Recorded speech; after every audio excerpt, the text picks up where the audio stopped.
नमस्कार दोस्तों, मैं रजत आप सभी का स्वागत करता हूं अपलिफ्ट हरियाणा पर। दोस्तों आज हम करने वाले हैं कंप्यूटर का प्रैक्टिस सेट नंबर 5।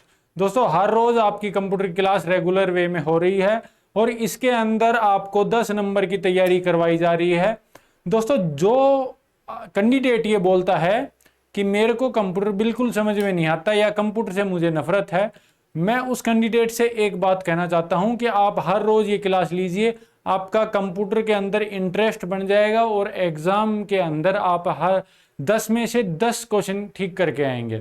इस क्लास के अंदर पीवाईक्यू क्वेश्चंस प्लस में एनसीईआरटी बेस्ड क्वेश्चंस और जो आपके आने वाले एग्जाम्स में जैसे क्वेश्चन बन सकते हैं वो सारे क्वेश्चंस के सॉल्यूशन इस क्लास के अंदर करवाया जाता है।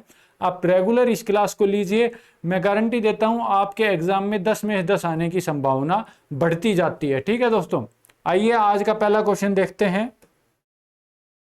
आज का पहला क्वेश्चन है, पहला डिजिटल कंप्यूटर जिसे अधिकांश लोग कंप्यूटर मानते थे क्या कहलाता है बताओ। एनियक, एडास, यूनिवेक और आईबीएम पीसी, बताओ क्या कहलाता है। इसका राइट आंसर होगा एनियक। ठीक है दोस्तों, अब देखते हैं कि इनके ये आए कब थे, बने कब थे। तो जो एनियक है वो 1945 के अंदर आया था, बनाया गया था। इसकी फुल फॉर्म होगी electronic numerical integrated and computer. ठीक है, ये यूएस आर्मी ने बनाया था और उसका कुल टोटल वजन था, जो वेट था वो था 27 टन। ठीक है दोस्तों, अब बात आती है एडसेक की। इसकी फुल फॉर्म होगी electronic delay storage automatic calculator. ये 1949 में कैम्ब्रिज यूनिवर्सिटी में बनाया गया था। इसके मतलब एनियक के बाद आया था, ये दूसरे नंबर पे आया था। ठीक है दोस्तों, उसके बाद आता है यूनिवेक। यूनिवेक की फुल फॉर्म होगी universal automatic computer.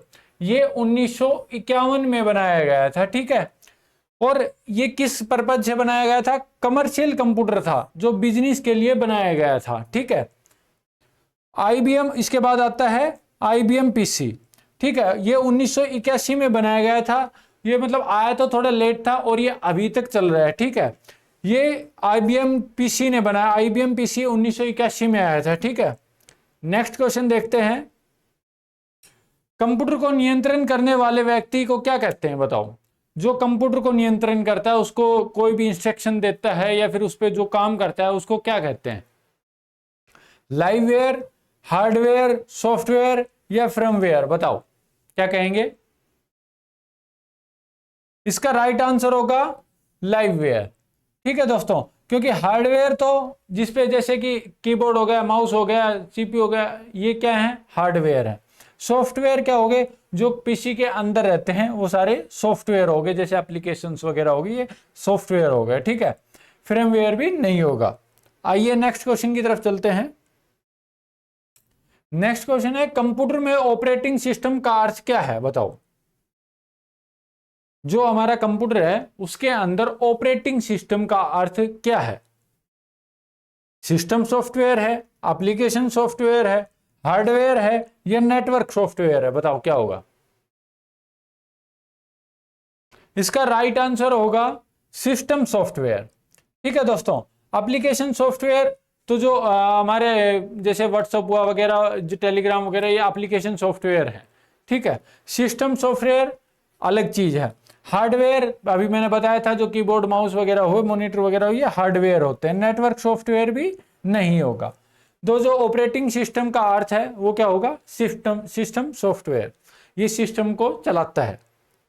Next question देखते हैं, प्रारंभिक कंप्यूटर में प्रयुक्त वे बढ़े थे और केवल व्यापार विश्वविद्यालयों में या सरकार को पाए जाते थे, बताओ क्या है। कल मैंने बताया था ये फर्स्ट जनरेशन के थे, ये सेकंड जनरेशन में ट्रांजिस्टर यूज हुआ, थर्ड जनरेशन में आईसी चिप यूज हुआ, फोर्थ जनरेशन में माइक्रो प्रोसेसर यूज हुआ।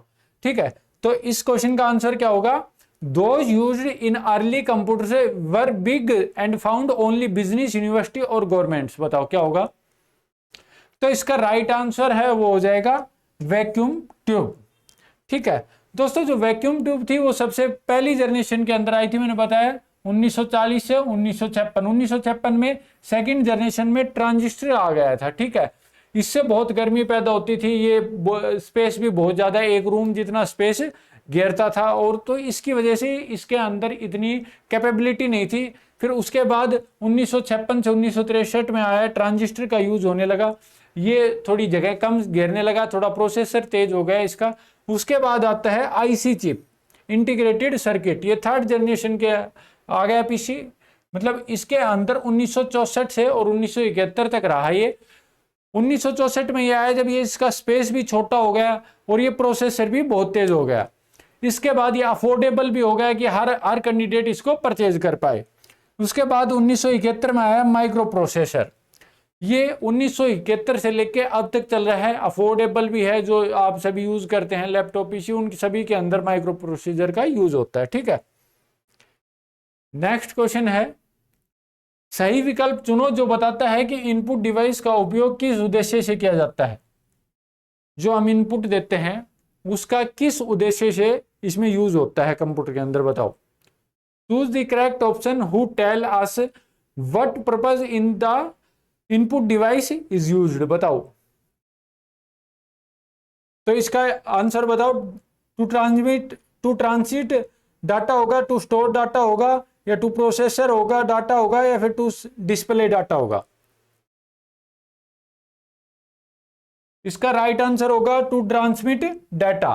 डाटा को देता है, जैसे कीबोर्ड से हम कुछ डाटा देते हैं, या फिर माउस से कुछ डाटा देते हैं, तो उसका राइट आंसर क्या होगा, टू ट्रांसमिट डाटा।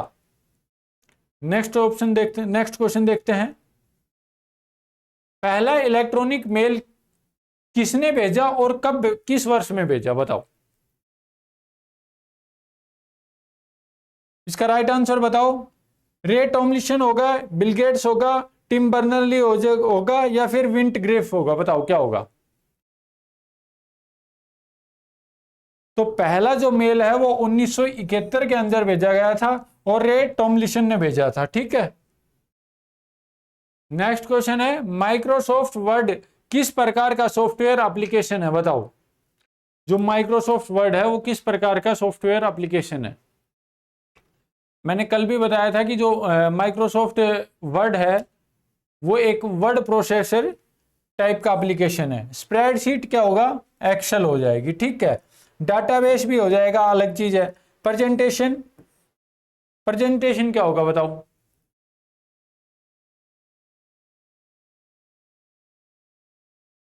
बताओ प्रेजेंटेशन क्या होगा।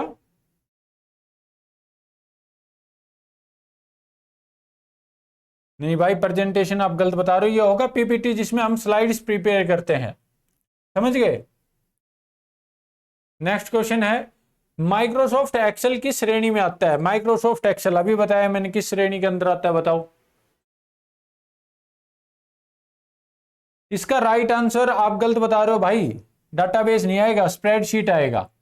ठीक है, माइक्रोसॉफ्ट एक्सेल क्या आएगा, स्प्रेडशीट आएगा। नेक्स्ट क्वेश्चन है, निम्नलिखित में से प्रोग्रामिंग भाषा नहीं है, बताओ। प्रोग्रामिंग भाषा कौन सी नहीं है। कल भी मैंने बताया था कि प्रोग्रामिंग भाषा क्या क्या है। सी हुई, C++ हुई, पाइथन हुई, जावा हुई, ये सारी क्या है, हाई लेवल प्रोग्रामिंग भाषा है। लेकिन HTML है वो क्या है, हाइपर टेक्स्ट मार्कअप लैंग्वेज है। वो कोई वेबसाइट वगैरह जो डिजाइन होती है उसमें काम आता है HTML। उसका जो शो होता है कि भाई इसमें ये जो पेज चेंज हो रहा है, ये सारी चीज किसमें चीज में आती है, HTML के अंदर आती है। ठीक है दोस्तों, तो ये क्या होगी, लैंग्वेज हो गई। ऑपरेटिंग सिस्टम प्रतिबंधित करता है, बताओ किसको प्रतिबंधित करता है operating system. Both hardware and software, only hardware, only software, या ओनली मेमोरी, बताओ किसको प्रतिबंधित करता है। इसका राइट आंसर होगा बोथ हार्डवेयर एंड सॉफ्टवेयर को, दोनों को प्रतिबंधित करता है। जो मैनेज करता है ना ऑपरेटिंग सिस्टम, वो दोनों करता है, हार्डवेयर को भी और सॉफ्टवेयर को भी। नेक्स्ट क्वेश्चन है, ब्रेल रीडर के बारे में कौन सा कथन सत्य नहीं है। ध्यान से पढ़ना, सत्य नहीं है पूछ रखा है, बताओ। It's converts text to braille, ये तो सही है ब्रेल के बारे में। इट प्रोड्यूस टेक्सटाइल आउटपुट, ये भी सही है इसके बारे में। It is use to be visual impaired, ये भी सही है। ये गलत है।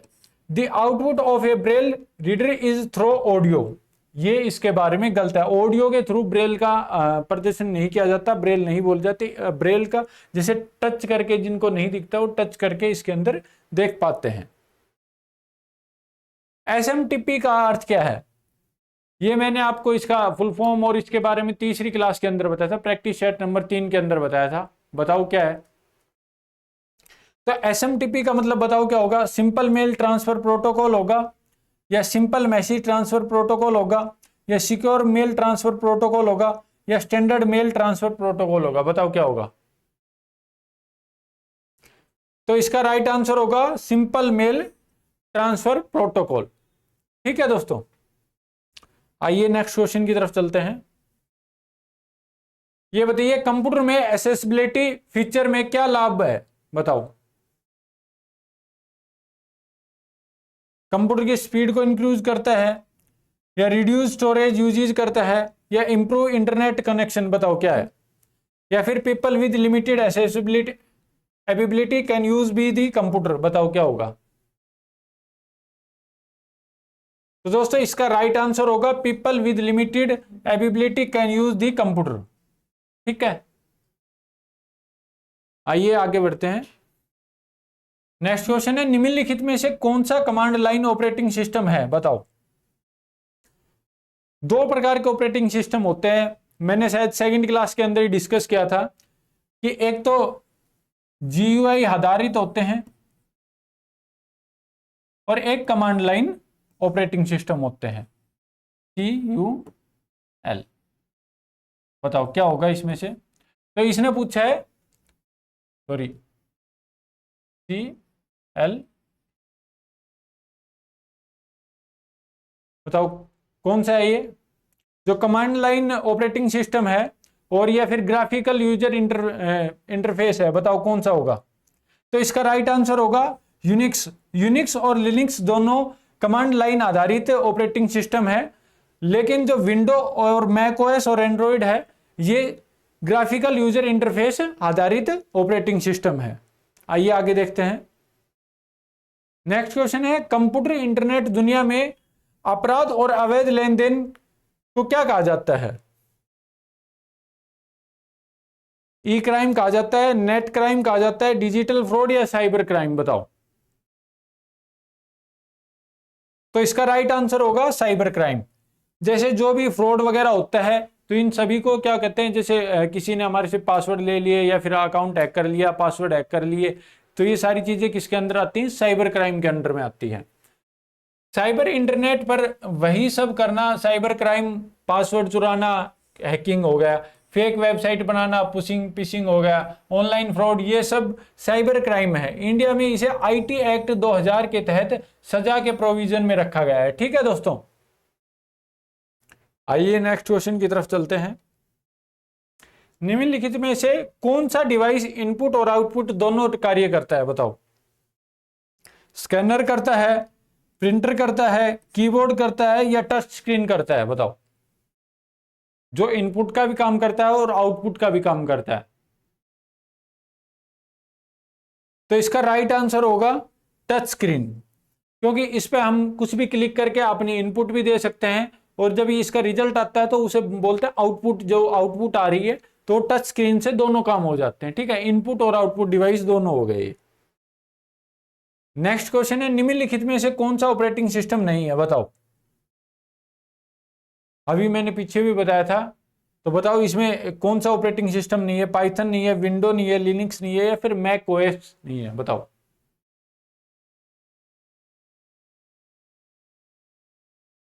भाई इसका राइट आंसर होगा पाइथन। पाइथन ऑपरेटिंग सिस्टम नहीं है, ये एक लैंग्वेज है, और विंडो, लिनक्स और मैक ओएस ये क्या है? ऑपरेटिंग सिस्टम है। नेक्स्ट क्वेश्चन है, किस इनपुट डिवाइस का उपयोग किसी जीवित व्यक्ति की पहचान सत्यापन के लिए किया जाता है? बताओ। जैसे आपका आधार कार्ड बनता है तो किस चीज का वेरिफिकेशन होता है, या फिर अभी आप हरियाणा पुलिस के पीएमटी दे रहे हो तो वहां किस चीज की जरूरत है कि ये तो आपको बताती है जीवित हो या मर रहे हो? बताओ क्या होगा? वो आपकी बायोमेट्रिक करवाते हैं। तो जो बायोमेट्रिक करवाते हैं वो जीवित व्यक्ति की सत्यापन करती है। ठीक है, आइए नेक्स्ट क्वेश्चन देखते हैं। इंटरनेट से जुड़ने के लिए आपको निम्नलिखित में से किसका आवश्यकता है, बताओ। स्पीकर की, प्रिंटर की, मॉनिटर की या मॉडेम की। मॉडेम को मॉड्यूलेटर और डिमोड्यूलेटर कहते हैं। ठीक है, तो इसका राइट आंसर होगा मॉडेम। मॉड्यूलेट और डिमोड्यूलेट कहते हैं इसको। ठीक है, नेक्स्ट और लास्ट क्वेश्चन है हमारा, ऑप्टिकल फाइबर और ट्विस्टेड पेपर केबल के में अंतर क्या है, बताओ। वो कॉस्टली होती हैं, साइज एंड वेट में होती हैं, या कलर होता है, या स्पीड और मीडियम को ट्रांसमिशन करती हैं, बताओ क्या डिफरेंस होता है। तो इसका राइट आंसर होगा स्पीड और मीडियम जो है ऑफ ट्रांसमिशन उसे कहते हैं, वो इसके अंदर डिफरेंस है। ठीक है, ठीक है दोस्तों, मिलते हैं नेक्स्ट क्लास के अंदर। तब तक आप वीडियो को लाइक, शेयर और सब्सक्राइब करें। जय हिंद दोस्तों।